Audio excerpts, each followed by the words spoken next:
Open OBS Studio on your desktop and navigate to the File menu, then select Settings. To unlock the best performance for your PC, head over to the Output tab and change the output mode from Simple to Advanced. This allows you to fine-tune the encoder settings to prevent lag during recording. Click on the Recording tab and set the type to Standard. Choose MP4 as your recording format for the best compatibility. For the encoder, select X264. This ensures your CPU handles the processing, which is ideal if you don't have a dedicated graphics card. Now, set your rate control to CBR and enter a bit rate of 4500.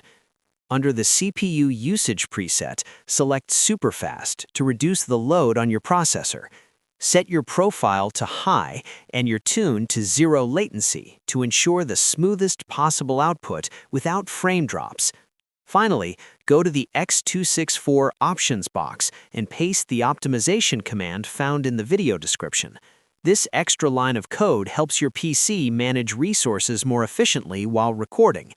Click Apply and then OK to save your settings. You are now ready to capture high-quality gameplay or tutorials without any background lag.